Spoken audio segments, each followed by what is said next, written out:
네, 여러분 한 주 동안 잘 지내셨습니까? 오늘은 자아심리학자 마가렛 말러에 관한 연구를 하도록 하겠습니다. 마가렛 말러는 자아가 환경과의 접촉에서 어떻게 발달적으로 성장하는가에 관한 발달적 관점을 가지고 인간의 자아 발달을 연구한 분이 되겠습니다.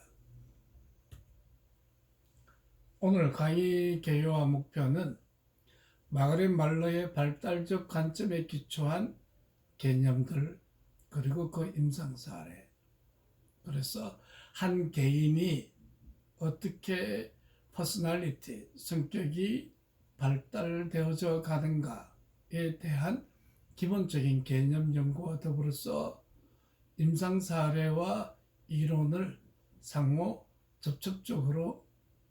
접촉함으로써 연구의 깊이를 더해 가기를 원합니다.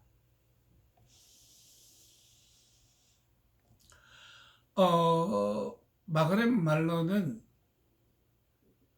특별히 인간의 대상 관계를 자폐기 그리고 공생적 융합 단계 그리고 분리개별화의 단계, 그래서 그 분리개별화는 부하기, 연습기, 재접근기를 거쳐서 대상 항상성으로 나아가는 그런 과정을 설명하고 있습니다. 특별히 정신증을 치료 범위 밖에 두는 이유는 이와 같습니다. 치료 과정에서 요구하는 조건들이 정신증 환자들은 결핍되어 있기 때문에 그렇습니다. 즉, 정신분석학은 전이와 역전이, 그러니까 전이가 일어나야 되는데 이 정신증 환자들에게는 전이 능력이 없고 환상과 현실을 구별할 수 있는 능력이 없기 때문에 프로이트는 정신증을 치료 범위 밖에 두었습니다. 특별히 프로이트는 어린 시절 금지되었던 초기 대상에 대한 본능적 충동을 분석가에게 이렇게 전이시킴으로 치료가 일어난다고 생각을 했는데, 정신증은 모든 에너지가 자기애적인 상태에 묶여서 자기를 향하고 있기 때문에 정신증은 치료하기가 어렵다. 또 상호적인 관계 형성을 하기도 어렵다. 그래서 프로이트는 당시에 주로 많이 유행했던 신경증 환자들을 많이 돌보았던 것이죠. 그러면 무엇이 정상적인 발달과 공생적 관계로부터 건강한 분리를 막는 것일까요? 저는 무엇보다도 먼저 유전적인 요소를 무시할 수 없을 것 같습니다.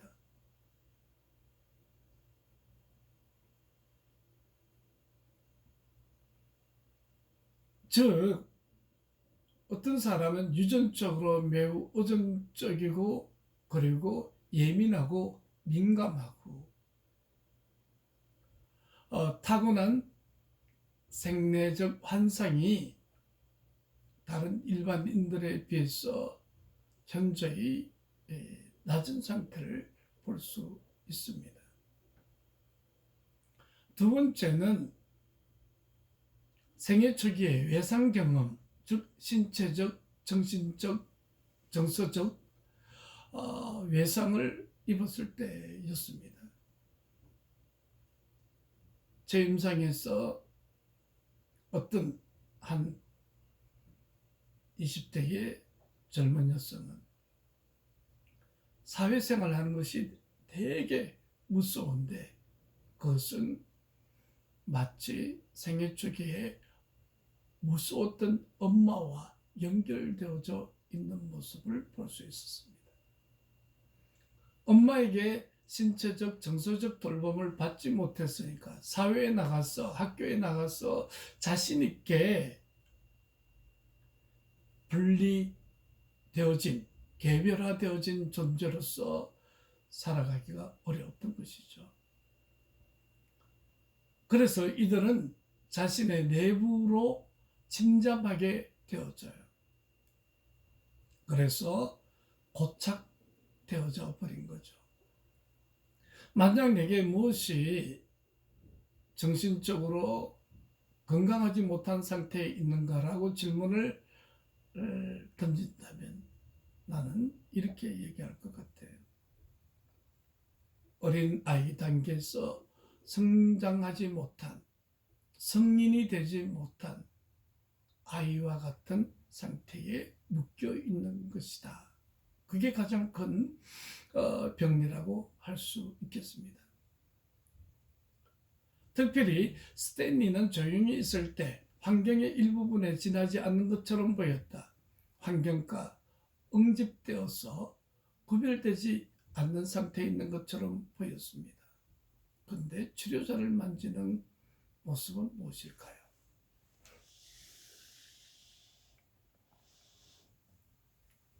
네. 아동 자폐 상태에 있는 스탠리는 마치 자기 자신을 환경의 일부분으로 생각하고 그 주변의 환경이 하는 것처럼 책상도 가만히 있고 의자도 가만히 있잖아요. 그래서 그 환경의 일부분처럼 동일시 되었어.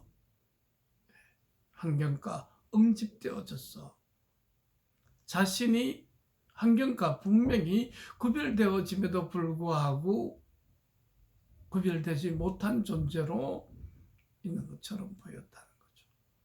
그러면 이 아이는 소위 자폐 내지는 깊은 우울증 환자들이 환경과 동일시 돼서 환경의 일부분으로 응집되어져 버리는 이런 현상은 관계할 수 있는 능력이 없기 때문에 이렇게 된 것일까요?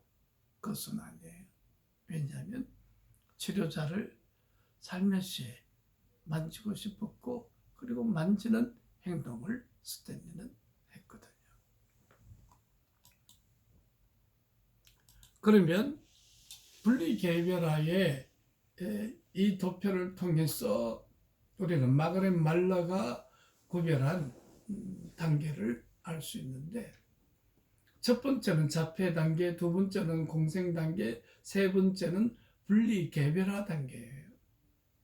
자폐 단계는 생후 2개월, 공생 단계는 6개월, 그리고 분리개별화는 24개월인데 6에서 24개월이 되는 거죠. 부화기가 6에서 10개월, 연습기가 10에서 16개월, 재접근기가 16개월에서 24개월, 그리고 대상 항상성 발달의 36개월 이후로 계속 가는 거죠. 24개월 이후부터.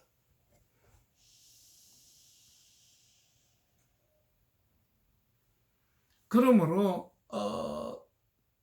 인간은 생후 초기 자폐 단계를 거쳤어. 공생적 융합 단계를 거쳤어. 그리고 분리 개별화로 나아가 독립된 존재로 자아가 발달하고 그리고 정신 인격이 발달되어야 함을 가르치고 있습니다. 자폐 단계를 먼저 한번 볼까요? 인간은 태아 내에서부터 대상과의 관계성이 시작된다. 이 단계 특징은 폐쇄된 심리체계로 마치 수면 상태와 같은 망각 상태는 태내와 태외 삶의 중간지대를 형성한다. 이때 대상관계를 유지하려면 외적인 것과 내적인 것을 구별할 수 있어야 하는데 이때는 이와 같은 것이 구별이 안 되죠. 즉 지각을 일관된 내적인 상으로 조직할 수 있어야 되는데 이 자폐 단계는 아직 자기가 출현되지 못했기 때문에 그와 같은 내적 정신 조직을 할 수가 없어요.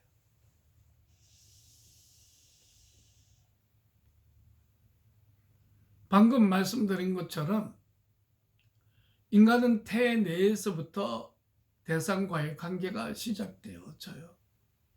그래서 엄마 뱃속에서 엄마의 심장 소리를 듣고 엄마의 심리적인 편안함이나 불안함을 아이도 느끼고 또 엄마 태내의 자궁에서 그와 같은 엄마가 건강하면 건강한 시기를 보내게 되죠. 특별히 이때 아이는 10개월간 자궁 속에 있게 되는데 주로 아기가 태 가운데서 자기 몸을 만지는 것으로부터 시작되어져요. 여러분, 우리가 자기 몸을 만졌을 때 자기가 느껴지죠. 즉 셀프의 탄생을 위해서 인간은 태중에서부터 자기라는 개념을 몸의 접촉을 통해서 획득하게 된단 말이에요. 근데 이 2개월까지 핏덩어리는 수면 상태가 많죠. 계속 먹고 자고 싸고 자는 시간이 많은데 태어났으니까 나는 이제 세상에 태어난 누구누구야 이렇게 말하는 사람은 없죠. 마치 태중에 있는 것 같기도 하고 태 밖에 있는 것 같기도 한 그 중간지대에 머물고 있단 말이에요. 즉 대상관계가 항상성 있게 유지되려면 그 대상에 대한 이미지가 내면화되어지면서 일종의 하나의 상으로 연결되어져 정신 조직 안에 그 사람이 상징화로 이렇게 들어와 있어야 되는데 자폐 단계는 이런 것들을 인식하기에는 아직 역부족이죠. 이 단계의 특징은 루팅 리플렉스,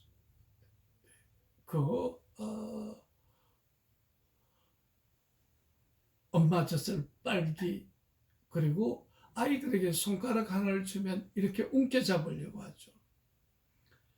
여러분, 빨고 움켜잡는 걸 통해서 대상과의 관계를 맺고 있다는 거예요. 특히 이때는 1인 시스템, 즉 모나딕 시스템을 형성하게 돼요. 그러니까 엄마의 존재를 온전히 모르는 거죠. 그러므로 이걸 프라이머리 나르시시즘, 즉 1차적 자기의 상태에 있다. 모든 에너지가 자기 자신을 향해서 있는 상태에 있는 거예요.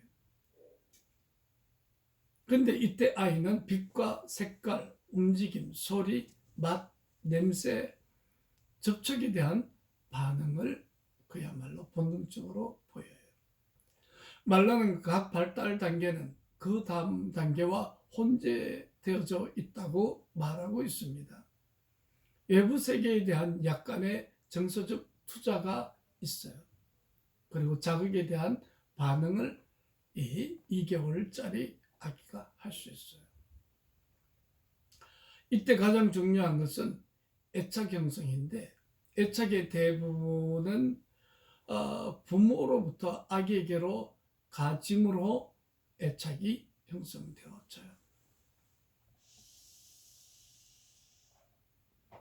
더 프라이머리 나르시시즘이라는 것은 모든 에너지가 자기 자신을 향하고 있어서 자기의 상태에 빠져 있는 것을 말해요. 그래서 인간은 자기 사랑에서 대상 사랑, 대상 사랑에서 이성애에 대한 사랑까지 할 수 있어야 건강한 거죠. 그런데 이렇게 2개월, 뭐 10개월, 24개월 딱딱 갈라지는 게 아니라 자폐 단계는 그 다음 단계인 공생적 융합 단계와 맞물려 있고, 공생적 융합 단계는 그 다음 분리개별화와 연결되어져 있고, 네. 또 그 안에 연속기, 부하기, 연속기, 제접근기도 서로 딱 이렇게 떨어지는 게 아니라 사람마다 맞물려져 있으면서 자연스럽게 그 다음 단계로 넘어가는 것으로 말하고 있는 거죠. 이때 아이의 자아는 외부 세계를 희미하게 경험하기 때문에 약간의 정서적인 투여가 있는 상태에 놓여 있습니다. 그 다음에 공생 단계를 볼까요? 공생 단계는 필요를 충족시켜주는 대상에 대한 희미한 인식을 발전시켜서 이제 외부 세계의 대상을 그야말로 인식하게 되는 거죠. 그래서 이걸 이중적 합일체라고 합니다. 하나의 경계선 안에 있는, 즉 원네스가 되어지는 거죠. 그래서 우리는 오셔닉 필링이라는 용어를 사용하게 되는데, 이 공생 단계는, 자폐 단계는 원 퍼슨 모나딕 시스템이라면 이제 공생 단계는 바이폴라 셀프 아드 시스템으로 넘어가게 되는 거예요. 아이가 몸도 자라고 자아가 성장하고 대상과의 접촉을 통해서 이제 2개월이 넘게 되면 아이는 점점 외부 대상 세계에 대한 기억을, 인식을 하게 되고, 그래서 이 공생적 융합이라는 용어에서 보듯이 엄마 자기가 완전히 하나가 된 상태에 놓여 있음을 말하고 있어요. 프로이드가 말한 오셔닉 필링이라는 이 용어는 뭐냐면 대양감인데, 마치 인간이 큰 대양과 자기가 하나 되어서 그렇게 수영하는 것처럼, 바다에 떠 있는 것처럼 그와 같이 일체와 융합을 말하는 것이죠. 이건 매우 신비한 하나됨을 말한다고 할 수 있겠어요. 그래서 이 특징은 바이폴러 셀프 아트 시스템으로 2인 일체 시스템이라고 말할 수 있겠어요. 이때 아기는 엄마의 브라우스를 핥히고 뜯기울 때가 많아요. 이때 현명한 엄마는 아기를 달래면서 그러지 마 하면서 탁 밀어내는 게 아니라 아기도 보호하고 자신도 보호하기 위해서 아기를 무릎에서 아래 위로 살짝 튕겨주면 아기는 브라우스를 핥히고 뜯지 못하고 밑으로 살짝 떨어지겠죠. 좌절을 주는 거예요. 이렇게 치명적인 좌절이 아닌 적절한 좌절을 현명한 엄마는 줌으로써 아기가 스스로 자기 자신을 진정하는 법을 배울 수 있습니다.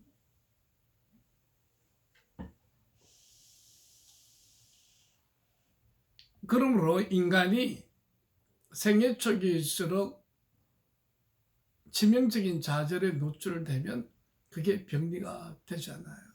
근데 이렇게 치명적인 좌절이 아닌 감당할 수 있을 만한 정도의 좌절을 경험하게 되면 아이는 발달적으로 성장하게 된다는 것이죠. 이 공생기의 특징을 보면 전반적으로 만족스러워야 되는데 그 가운데서 불쾌한 정서적 경험, 즉 좌절의 경험이 살짝 들어가줘야 되는 거예요. 반대로 전반적으로 불쾌하고 전반적으로 불안한 경험 속에서 간간히 만족스러운 경험이 있게 되면 이제 성장이 촉진되어지지 않고 그 시기에 픽싱되어져서 그야말로 성인 나이로 남게 된단 말이에요. 특별히 이 시기에는 유아적 전능감이 공생적 세계를 가득 채우는 특징이 있습니다. 엄마 입장에서 유아의 공생은 충만한 기쁨을 줍니다. 그럼 이때 아빠는 뭐냐? 두 사람이 너무 융합되어 있으니까 동떨어진 느낌을 갖게 되죠. 또는 아내를 보살핌으로 공생관계를 아빠도 간접적으로 참여하는 거죠.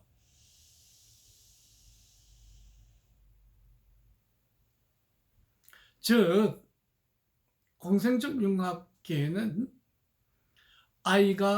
아이의 욕동이 전반적으로 만족스러운 경험이 많은 가운데서 간간히 감당할 수 있을 정도의 불쾌한 경험, 좌절 경험이 있어야 되겠다. 특별히 이 시기의 특징은 전능감이에요. 엄마 유아가 하나가 되었기 때문에 아이는 생각하는 대로 대상 세계가 제공되는 거예요. 사실 엄마가 제공했는데 자기가 창조해냈다고 생각하는 그런 전능감에 사로잡혀 있는 거죠. 즉 엄마 입장에서도 보면 이 시기에 대상과 융합되어져 있다는 것은 무척 큰 행복을 주게 돼요. 그래서 엄마의 육아가 단순히 지겹고 힘든 일이 아니라 매우 즐거운 일일 수 있단 말이에요. 그러면 이제는 분리개별화 단계로 가서 부화기, 해칭 단계가 6에서 10개월인데요. 그 다음에 연습기가 나오고 재접근기가 나오거든요. 이 부화기는 해칭한다. 아래스키에서 부화하는 거죠. 또 differentiation, 이것은 뭔가 분화되어진다. 그런 말도 쓰게 됩니다. 이 6개월에서 10개월의 특징은 깨어있음과 집요한 목표 지향적인 모습을 보이고 아이가 이때 기어다니면서 탐색을 많이 해요. 그래서 엄마 머리카락도 잡아당겨보고 귀를 만져보기도 하고 코를 잡아당기기도 하고 또 엄마 입에 자꾸 음식을 집어넣으려고 합니다. 중간 대상은 이 트랜지셔널 오브젝은 이때 벌써 출현이 되었어요. 특별히 이때 특징 중에 하나가 스트레인저 엔자이어티, 낯선 사람에 대한 불안이 있어요. 그리고 공생의 애착이 안정되어질수록 낯선 사람에 대한 불안이 적게 나타나고 오히려 낯선 사람에 대한 관심을 더 크게 나타나게 되는 특징이 있어요. 네. 생애 초기에 아이가 들어 누워 있다가 이제 몸을 뒤집고 기어서 움직여가는 거예요. 이동한다는 것은 새로운 세계를 탐색하는 것하고 같잖아요. 특별히 이 시기에 스트레인저 엔자이어티는 사실 엄마와 낯선 사람을 구별해냈다는 자아 성장을 우리들에게 말하고 있는 거예요. 그런데 앞단계, 공생적 융합 단계까지 엄마와의 애착이 안정되어 있을수록 낯선 사람에 대한 두려움이 별로 없어요. 그 이유는 엄마가 자기 내면에 애착되어서 안정적으로 뿌리를 내리고 있기 때문에 낯선 사람이 두렵지 않아요. 근데 애착, 어태치먼트가 안 된 아이는 낯선 사람이 오면 금방 하고 울고 낯선 사람에 대한 심각한 불안을 보이게 되는 것이죠. 특별히 이 시기에 일어나는 일들을 보면 운동기술이 증가하죠. 그러니까 아이가 얼마나 많이 기어다니는지 몰라요. 이제는 잠만 자지 않고 운동을 해요. 그래서 바닥에 구르거나 또 배로 밀거나 기어다니는 것을 배우게 돼요. 그 좀 기어다니다가 다시 어디로 옵니까?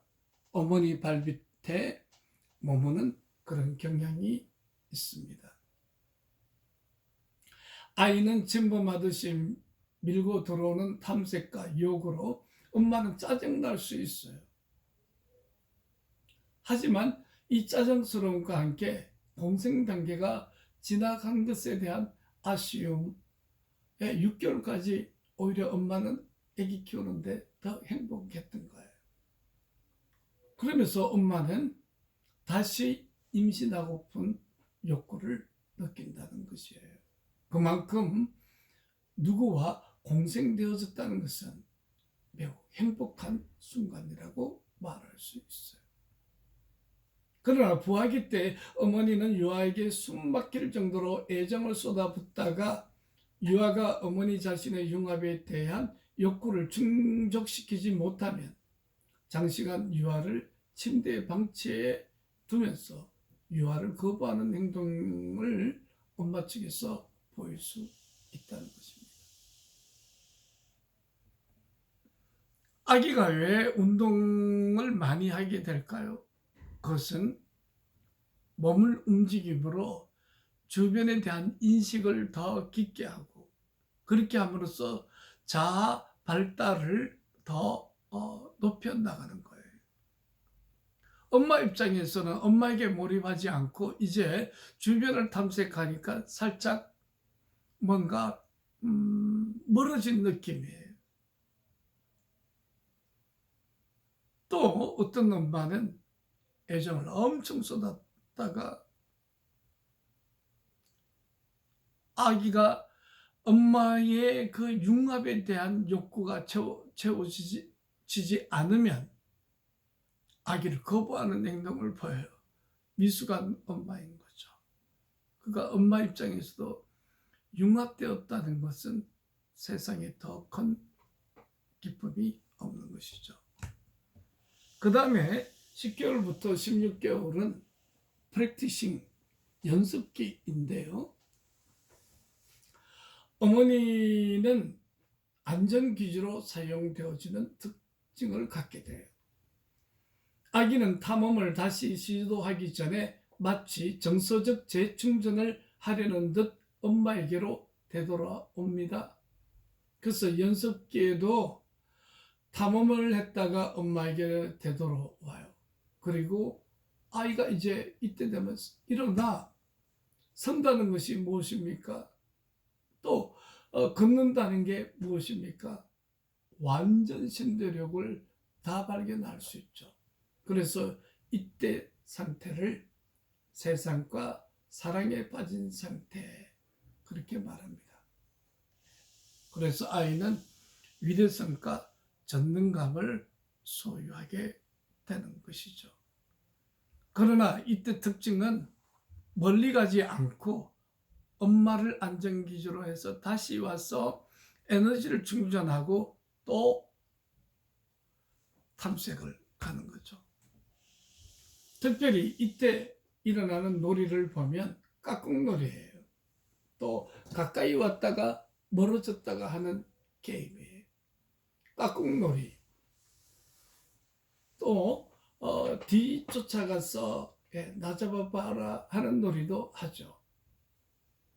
또한 공생관계에 대해 과도한 욕구를 가진 어머니는 정상적인 분리를 피하려는 듯 아이를 밀어내게 됩니다. 그리고 마그렛 말러는 유아와의 정서적인 접촉은 유지하면서 유아의 분리개별화 노력을 조심스럽게 촉구하는 방식이 될 때 가장 적절하다고 합니다. 깍꿍놀이를 생각하면 뭐예요? 아, 엄마 없다 했다가 깍꿍 하잖아요. 없는 것에 대한 불안이 왔다가 딱 나타나니까 아이는 안도의 표정을 지으면서 까르르 웃는 거죠. 아기에게 가까이 갔다가 또 멀어졌다 하는 것도 같은 이유예요. 사라졌지만 다시 나타나고 또 사라졌지만 다시 나타날 것을 아이는 믿는 거죠. 아기는 앞에 달아나고 엄마는 뒤 쫓아가요. 예. 잡기놀이. 이거는 어머니의 삼킴과 어머니의 융합으로부터 탈출하고자 하지만 그러나 마침내 어떻게 됩니까? 딱 잡아서 둘이 대굴대굴 구르고 하나가 되죠. 그래서 아이는 융합에 대한 열망도 있으면서 분리개별화하고자 하는 열망이 인간에게 있음을 이런 놀이에서 알 수 있어요. 그래서 이때 엄마가 제일 중요해야 될 것은 분리개별화를 촉진시켜줘야 돼요. 하지만 팍 밀어내는 것이 아니라 매우 조심스럽게 분리개별화가 되되 공생적 융합의 상태에서 밀어내는 것이 아니라 서서히 독립적으로 나갈 수 있도록 해줘야 된다. 분리개별화의 마지막 단계는 재접근 단계라고 할 수 있어요. 이 단계는 16에서 24개월인데 이때 가장 큰 특징은 정신적인 불균형을 경험하게 돼요. 왜 그럴까요? 이제 아이는 완전히 걸어서 다리도 튼튼하게 저 멀리까지 갈 수 있단 말이에요. 30m, 50m, 100m. 이렇게 엄마로부터 멀어지면서 아이는 깨닫는 거죠. 아, 이제는 분리개별화돼서 독립적으로 살아야 하는 자신의 운명을 아이는 깨달으면서 다시 자폐 단계나 공생적 융합 단계로 되돌아가려는 그런 불안을 겪게 돼요. 즉 분리불안. 그리고 이때 아이는 싫어 이렇게 말하면서 자기 주장을 할 수 있죠. 그래서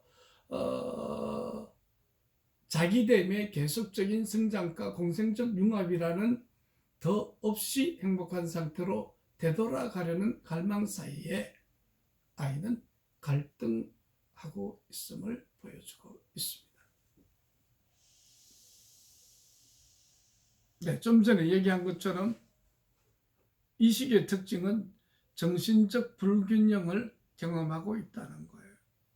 그래서 연습기까지 16개월 이전까지 못 느꼈는데 이제 아이는 분리에 대한 엄청난 두려움을 느끼면서 퇴행하기도 해요. 그러면서 싫다고 말하는 건 뭐예요? 자기가 나왔다는 거죠. 자기 주장을 할 수 있다는 거죠. 또한 이런 자기 주장과 더불어 공생적 융합에 대한 열망이 있는 거죠. 그러니까 둘 사이에 갈등해요. 그래서 싫어. 이것은 아이의 자기의 출현이다. 그렇게 말할 수 있겠습니다.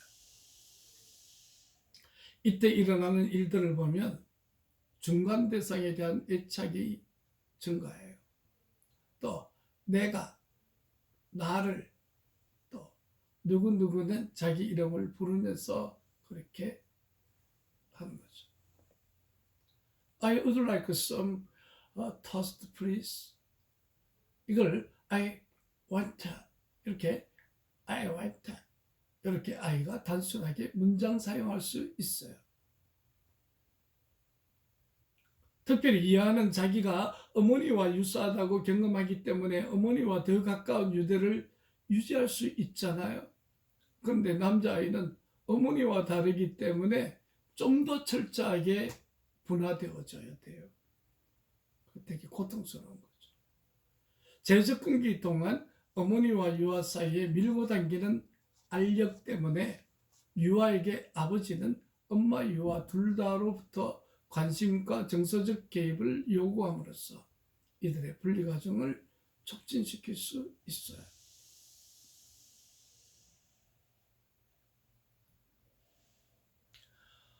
이때 중간 대상은 일종의 엄마를 대리하는 모든 것들을 말해요.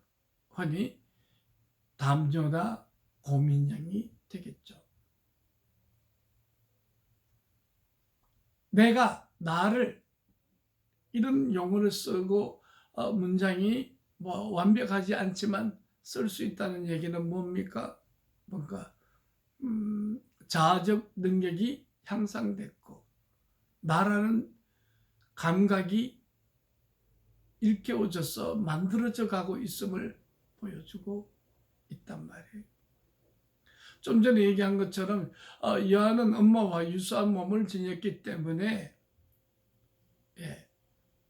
엄마와의 유대가 편안하게 잘 결속되는 반면에 남자아이는 다르기 때문에 철저하게 이 시기에 분할을 요구받게 돼요.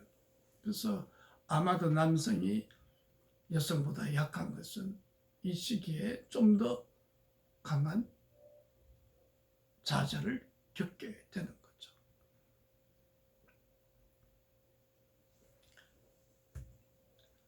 그 다음에 이제 대상 항상성 시기라고 말할 수 있어요. 이거는 24개월에서 36개월 그 이후까지.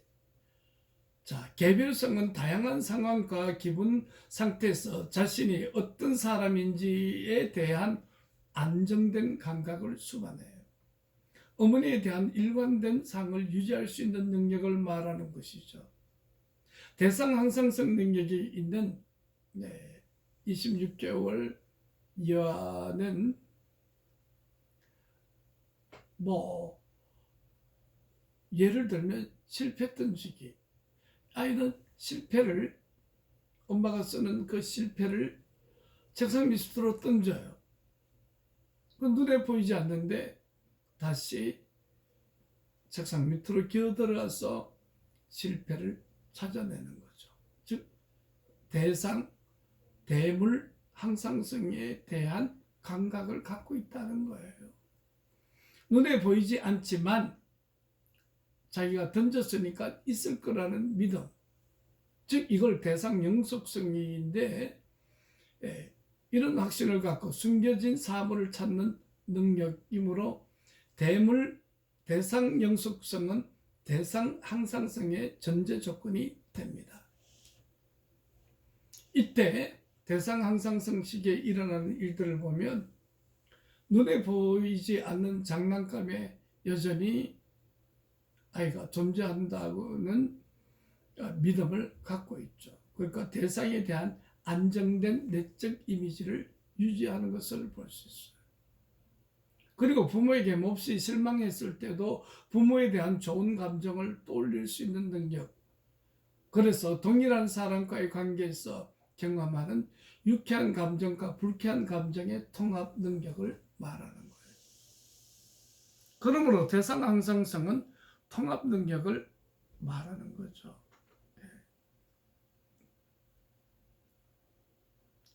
그래서 좋은 것과 나쁜 것을 같이 볼 수 있는 것.